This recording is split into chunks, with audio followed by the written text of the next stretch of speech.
shout to 50, Action TV, because if y'all don't give me my millions, Vlad and y'all, I don't, like I said, Vlad, Nori, Flex, Hulu's, cool. I'm getting millions with 50 already. Look, hold on. If this is your last interview, I appreciate all the interviews you've done. See, he's getting talking about that. Come on. Vlad. You don't want to talk about Back to this. Hell no. It's my 50 hate. 50 hates me? Hell yeah. No, seriously, 50 hates me. Yes. You won't believe what 50 Cent just exposed about VladTV. The internet is buzzing. And let's just say things are looking real bad for Vlad after this bombshell. If you thought you knew all the drama, think again. Because 50 just spilled some serious tea that could bring VladTV to its knees. Is this the end of an era for the platform?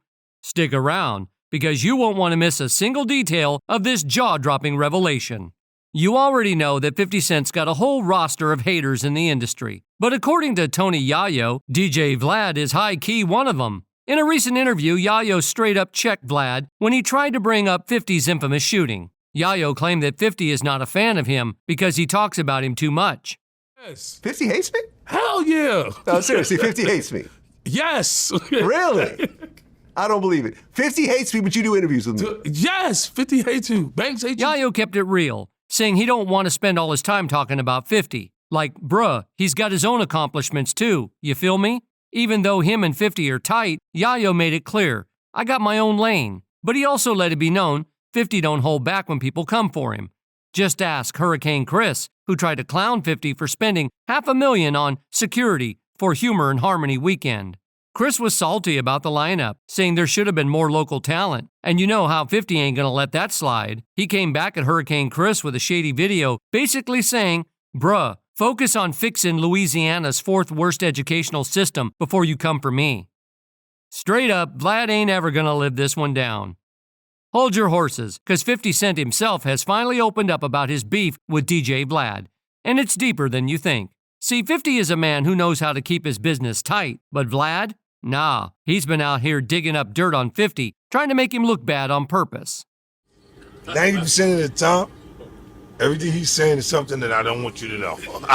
And it's not just some random thing that happens once or twice. You know Tony Yayo is a regular on Vlad's show, right? And every single time Yayo shows up, Vlad hits him with one or two questions about 50 like clockwork. Coincidence? Yeah, I don't think so either.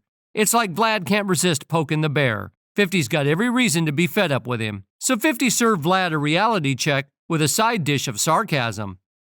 Anything that came out of his mouth, I ain't got nothing to do with it. I don't care what his interview. I don't care what he said. Now, this ain't the first time Vlad's been in hot water with 50 Cent. Recently, the Get Rich or Die Tryin' legend straight up called Vlad out again. If you know anything about 50's journey to becoming the successful businessman he is today, then you know his story wasn't always about luxury or fame. Let's not forget that infamous 2000 shooting where 50 got hit in his arms, hands, legs, and even his mouth. Traumatic doesn't even cover it. But here comes Vlad, stirring the pot with his latest episode titled, Cal Dawson was in the car when 50 Cent got shot 9 times. Cal got shot also, Part 3. Yeah, you can imagine 50 wasn't too happy about that. He took to Instagram posting a screenshot of the video with a bold caption, I want this video taken down now. And he wasn't subtle about it either. He slapped the word fraudulent right over the photo. Interestingly, it's not just 50 Cent who's fed up with Vlad's shady journalism. Jersey rapper Sue Surf recently put Vlad on blast, straight up calling him out for the way his show seems to get guests indicted. Yep, you heard that right. Surf basically hinted that going on VladTV is like signing up for a one-way trip to the courthouse. He said, you got a couple of guys indicted. Realistically, there is such a thing as bait. You're a baiter. Of course, you wouldn't say, I got anybody indicted, but you fish. You feel me? And some of my peers, some of the people that sat in this seat, aren't smart or witty enough to know when there is bait being swung their way, or when they're supposed to dip the bait. You know what they say, it's unknown CIs. You didn't do it, but hell yeah. Naturally, this had everyone buzzing, with folks drawing their own conclusions from Surf's claims. It's like people started connecting the dots, realizing that maybe Vlad's questions aren't just nosy, they might be dangerous. Looks like 50 ain't the only one side-eyeing Vlad these days.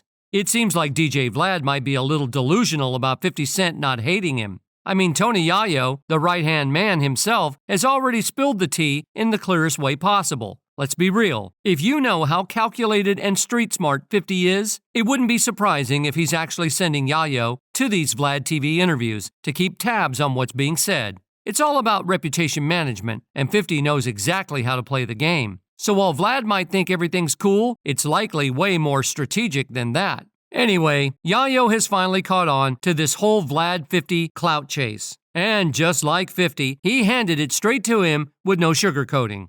Yayo's loyalty to 50 is unmatched, and now he's done playing nice. He knows exactly what Vlad's been up to, poking at 50 for views, and he's not letting it slide anymore. Just like his mentor, Yayo shut it down, letting Vlad know that his 50-centric questions aren't flying. He said, Talk about two people that I've been around, 50 and Eminem, you go viral. So you got a lot of dudes that, look, they don't even really deserve the clout. And you best believe Yayo didn't stop there. I don't want to talk about 50 Cent because I don't want to make it seem like all my views is about 50. 50 is my man. So sometimes when someone do so much favors for you, you always remember the time when he said yes, never when he said no. He don't hate you, but I know sometimes he just don't want to be brought up. Then Yayo really took it up a notch during his recent Vlad interview. He straight up burst out saying he'd quit doing all these interviews unless they started matching the millions that are already filling his pockets from 50. It might sound like a money flex, but Yayo wasn't playing. He knows Vlad's not raking in that kind of cash from his podcast. So in a way, Yayo threw down an indirect challenge, showing where his loyalty lies. By making that bold statement, he was essentially siding with 50, letting Vlad know that his connection with the G-Unit mogul runs deeper than just interviews. It's more than just business, it's loyalty. I'm getting millions with 50 Listen, already. Look, hold If on. this is your last interview, I appreciate all the interviews you've done. See, he's getting You know what I'm scared saying? now. Look, Yayo, who has always been known for keeping it real, started off by expressing his appreciation for all the time he spent on VladTV. He made it clear that even though his appearances might be coming to an end, he and Vlad are still friends, and they'll still keep in touch. But then Yayo dropped a little bombshell. The price for these interviews is getting too high. He casually shouted out to Dave Chappelle and 50 Cent, hinting that his time might be worth more than what Vlad's show is offering. If you had listened to Vlad a couple of years ago, you could have made a couple million with free Yayo merch, which I had been but now telling you to Drake do. is wearing it. I cracked like maybe 15,000 the first day, and I just made the store. There real you quick. go. Yayo reminisced about some serious cash, referring to something he called the 40-pack with Marlon Wayans. He threw out numbers, talking about deals that sounded too good to pass up. But despite the high offers, Yayo still gave Vlad a nod, saying, "You're still my guy." So yeah, that's how Yayo and Vlad went their way on amicable terms. You see, 50 Cent has truly mastered the art of juggling multiple revenue streams. The multifaceted mogul has left his mark not only on the music industry, but also in television, the spirits market, fashion, and beyond. His ability to create and dominate in various arenas is unmatched. And while he's undeniably the face of many major projects, including some of the most successful TV series like Power and BMF, 50 recently revealed something surprising during an interview on Big Boy's Neighborhood. He would have traded all that spotlight with his G-Unit brother, Tony Yayo. Right. But we was all together. I wish it would have been Yayo, Why? because then I could have did all of the business. You see, 50 explained how it was his solo career that took off like a rocket, and he just brought up the G-Unit crew along for the ride. But here's the thing. 50 admitted that he actually wished Yayo had been the one in the limelight, so he could have handled the business side of things. The beauty of how G-Unit worked is, my solo album took off so big that I just brought them with me, 50 said. So it was clear that it was me creating the opportunity for everybody else in the crew, but we was all together. I wish it would have been Yayo. If he would have been 50 Cent big, then I would have been running the whole thing. It's a rare moment of reflection from a guy who's always been front and center, showing that 50 doesn't mind stepping back and pulling the strings behind the scenes. And that's exactly what he's been doing with his TV projects. From executive producing Hip Hop Homicides to Power Universe and BMF, 50's influence behind the camera is just as impressive as his presence in front of it. One of his standout moments was also executive producing the late Pop Smoke's posthumous album Shoot for the Stars, Aim for the Moon in 2020. When talking to Billboard, 50 said he saw a lot of himself in Pop Smoke and felt inspired to guide the young artist. He even encouraged Pop to put his own spin on 50's iconic tracks like Many Men, and the result was the synonymous 2020 track Got It On Me. Despite his countless achievements, 50 still finds a way to stay grounded. In 2020, he received his star on the Hollywood Walk of Fame, an iconic moment where Yayo, Dr. Dre, and Eminem all stood by his side, showing that for all his success, 50 Cent knows the importance of loyalty, friendships, and creating opportunities for others. And honestly, there aren't many celebrities like that in Hollywood. 50 Cent's been around long enough to know the music game is tough, and he's not one to shy away from telling it like it is, even when it comes to his own failures. A few months ago, in an interview with Houston's 97.9 The Box, he took some of the heat for why G-Unit artists didn't quite reach the heights many expected. When asked if he'd been criticized by some of his former signees for their career stumbles, 50 didn't dodge the question. He acknowledged that, as the head of G-Unit, some of the responsibility fell on his shoulders. But in typical 50 fashion, he wasn't about to completely throw himself under the bus. He made it clear that it wasn't all on him. He said, But you know, it was ill is when you're in the seat, like in the driver's seat, a lot of times, no, every time something goes wrong, it's your fault.